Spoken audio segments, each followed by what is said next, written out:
Bonjour Philippe Migaud. Bonjour. Vous êtes professeur à Sciences Po, donc chercheur sur le terrorisme. Vous avez publié plusieurs livres sur Al-Qaïda. Le djihadisme donc vient de sortir chez Plomb. On va en parler dans quelques instants.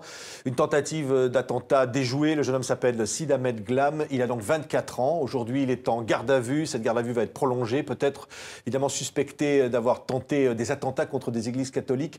La France est entrée dans une nouvelle phase de sa lutte contre le terrorisme. On est dans la continuité de cette phase qui a été annoncée il y a déjà plusieurs mois, de dangerosité maximum pour les intérêts français en France et à l'étranger, et qui se prolonge parce que ces gens ont besoin de communication médiatique en permanence. Oui.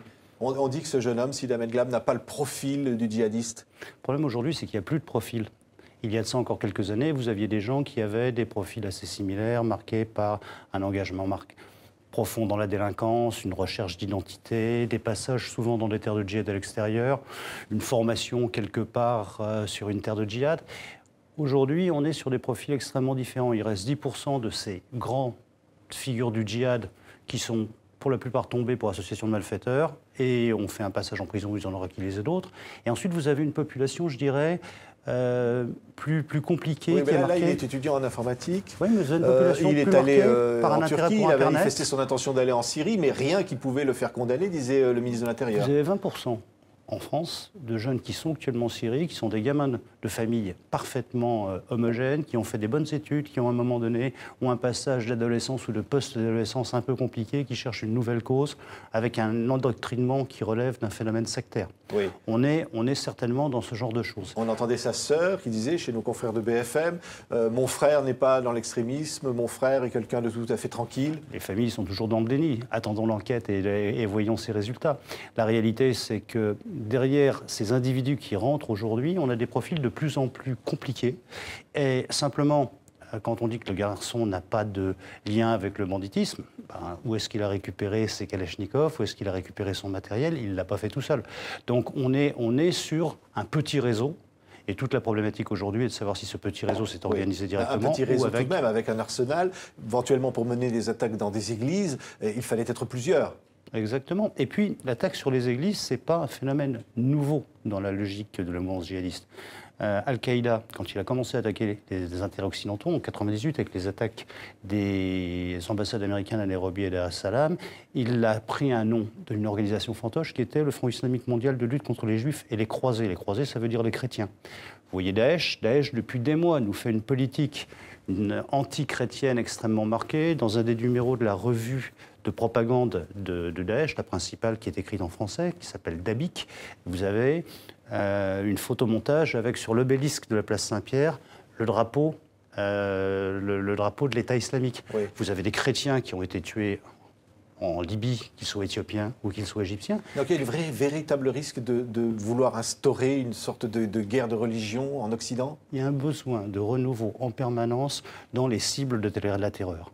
Ces gens-là veulent nous faire croire au choc des civilisations. Pourquoi? Parce qu'ils veulent arriver à fracturer la société française et ils veulent transformer le djihad des réseaux en djihad de masse musulmane. Ça, c'est ce qu'ils affirment.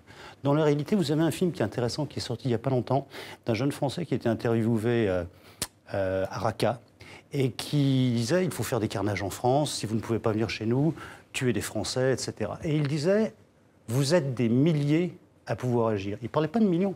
Pourquoi? Parce que chez les djihadistes, les seuls vrais musulmans, ce sont les musulmans qui ont cette idéologie du djihad. Tous les autres, ce sont des takfirs, des apostats, des gens qui doivent être condamnés à mort. Le GIA, le groupe islamique armé en Algérie, avait condamné à mort toute la population algérienne quand elle ne lui apportait pas son soutien. C'était d'ailleurs peu de temps avant que le GIA enlève les 6 moines de Tibérine ou assassine Monseigneur Clavier, qui était l'archevêque français. Oui. Alors, on est devant cette situation aujourd'hui, Philippe Migaud. Que peut faire la France? Manuel Valls, le Premier ministre, parlait de 4 attentats qui ont été déjoués. Il y a une loi sur le renseignement qui va être discutée, qui d'ailleurs fait l'objet de polémiques, qui sont des polémiques que dénonce le Premier ministre. Il y a aujourd'hui nécessité, j'allais dire, d'abandonner une certaine part de liberté en France pour faire face à cette situation. Non. Je dirais, ceux qui attaquent la liberté, ce ne sont pas les services de sécurité. Ceux qui attaquent la liberté, ce sont les gens qui font des attentats ou qui font cette propagande de terreur pour nous empêcher d'aller à venir, pour nous empêcher d'exercer notre liberté de conscience, de culte ou de croyance. Ce qui m'étonne toujours dans le débat public sur les phénomènes de sécurité, c'est le court terme. C'est le fait que l'actualité handicape la fluidité du débat public. Il y a 3 mois, tout le monde était d'accord, après les attentats contre Charlie Hebdo et l'hypercacher, de la nécessité de renforcer les moyens en France pour le contre-terrorisme. Il y a 3 semaines, ça ne posait aucun problème, cette loi sur le renseignement. Aujourd'hui, on nous dit qu'elle est liberticide. Oui, oui, parce qu'on pourra mettre sur écoute quiconque, voilà, même au-delà finalement de quiconque de est soupçonné d'avoir des activités. Moi, je veux dire, ça ne me gêne pas qu'on fouille dans mes courriels privés. Je n'attaque pas. Est-ce que ça aurait permis d'empêcher, ou en tous les cas d'arrêter de manière qui ne serait pas fortuite, comme ça a été le cas, cet apprenti terroriste? C'est toujours difficile de refaire l'histoire, mais cela va vous donner des moyens supplémentaires en matière de sonorisation de voitures, d'appartements, en matière de localisation de véhicules. Ça permet de faire des investigations beaucoup plus précises et plus rapides dans le temps, parce qu'il y a des nouveaux personnels qui vont arriver, il faut le temps de les former. Et puis, cette loi, je veux dire, hier on disait qu'elle était liberticide, et aujourd'hui on demande aux services de renseignement qui ont besoin de nouveaux moyens pourquoi ils n'ont pas agi. Je crois qu'il faut, au contraire, dans cette situation, ne pas céder à la menace réelle que nous fait peser la mouvance djihadiste, les 2 mouvances djihadistes, Al-Qaïda et Daesh, parce qu'elles sont en compétition, ce qui fait que ça ne renforce que la menace.